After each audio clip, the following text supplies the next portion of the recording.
놀이터는 언제나 시끄러웠다. 그 중심에는 모래로 쌓은 거대한 탑, 그리고 그 꼭대기에 하나의 불안한 막대기가 꽂혀 있었다.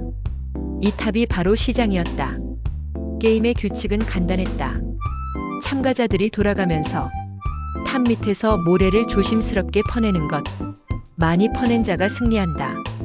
그러나 막대기를 쓰러뜨리는 자는 모든 것을 잃는다. 민주는 엘리엇을 바라봤다. 외국인 자본가 엘리엇은 첫 턴에 탑의 기반을 약화시키지 않으면서도 가장 큰 덩어리를 덥석 가져갔다. 그가 가져간 몫은 이미 탑의 무게와 같았다. 하지만 최근 탑은 묘하게도 견고했다. 정부가 외치는 희망의 소리가 모래를 단단하게 다지는 것처럼 들렸다. 성장의 새 시대, 주식만이 살 길이다. 정부의 허언은 달콤한 유동성의 물약 같았다. 환상이 섞인 그 물약을 마신 민주는 잠시 두려움을 잊었다. 탑이 결코 무너질 리 없다고 자신을 속였다. 그때 외부에서 그림자가 드리웠다. 거대한 타이탄의 발자국 소리가 경기장 전체를 흔들었다. 미국발 통상 압박을 상징하는 그 그림자는 탑의 균형을 조금씩 기울게 했다. 엘리엇은 무심했다. 이미 수익을 충분히 확보한 그는 이제 게임에서 빠져도 그만이었다. 그저 느긋하게 민준의 다음 턴을 지켜보고 있었다.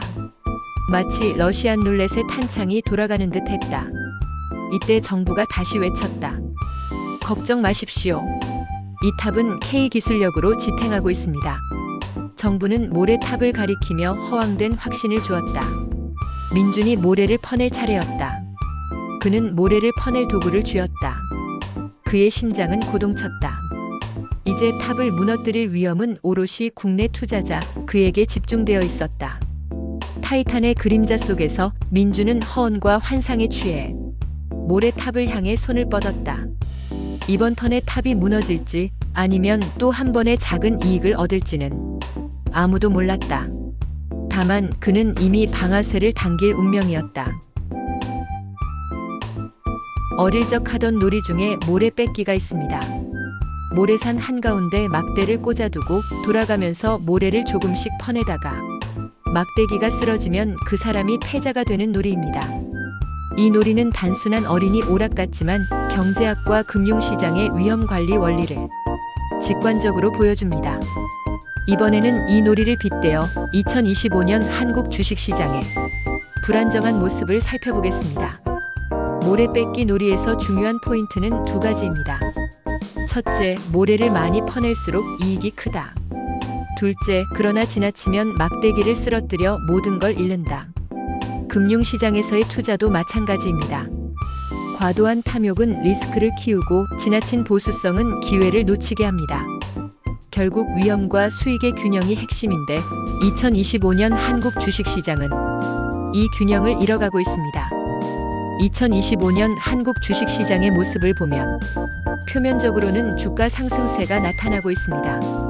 하지만 그 배경을 들여다보면 경제 펀더멘털 개선 때문이 아니라 정치적 유동성 요인이 크다는 점이 중요합니다.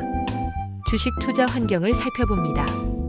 첫째, 트럼프 2기 미국 행정부의 통상 압박이 그 어느 때보다 거셉니다. 수출 의존도가 높은 한국은 미국의 통상 정책과 금융 정책에 크게 흔들릴 수밖에 없습니다.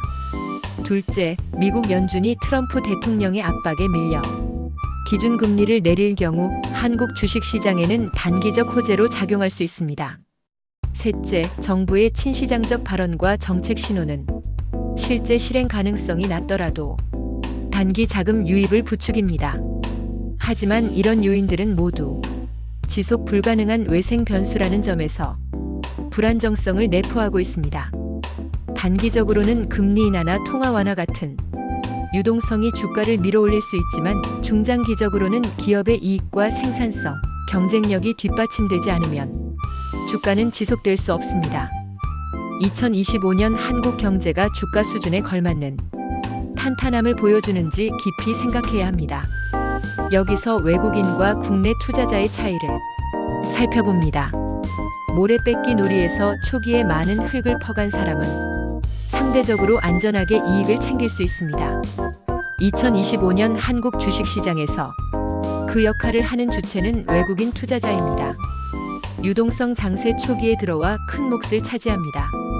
상황이 불리해지면 신속하게 자금을 회수합니다. 반면 국내 개인 투자자는 종종 후행적으로 움직입니다. 이미 주가가 오른 뒤에 들어와 막판에 모래를 퍼내는 역할을 하게 됩니다.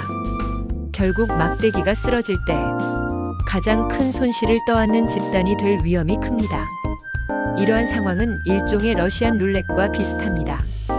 누군가는 이익을 챙기고 빠져나가지만 총알이 들어있는 방아쇠를 당기는 순간이 반드시 찾아옵니다. 그 피해는 대부분 국내 투자자 몫이 될 수 있습니다. 즉, 2025년 한국 주식시장은 누가 더 오래 버티면서 조금 더 퍼내느냐의 경쟁 구조에 빠져 있습니다. 하지만 결과는 누가 마지막 막대기를 쓰러뜨리느냐로 귀결될 수밖에 없습니다. 이제 교훈과 시사점으로 마무리합니다. 첫째, 정치적 유동성 장세는 결코 오래가지 않습니다. 시장을 떠받치는 힘이 구조적 혁신이나 실물 경제 개선이 아니라면 상승세는 언제든 꺾일 수 있습니다. 둘째, 외국인과 국내 투자자의 정보 및 행동 격차를 경계해야 합니다. 외국인은 유연하게 들어왔다가 빠져나가지만 국내 투자자는 굼뜨게 발이 묶이는 경우가 많습니다. 셋째, 투자는 모래뺏기처럼 단기적 게임이 아니라 장기적 균형의 문제임을 기억해야 합니다. 단기 유동성 랠리에 휩쓸리지 않고 리스크 관리와 분산 투자가 핵심입니다.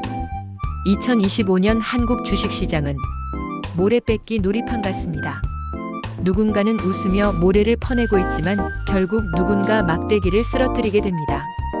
그 순간이 오기 전에 우리는 욕심과 두려움 사이에서 균형을 잡는 지혜를 가져야 합니다. 이상입니다. 감사합니다.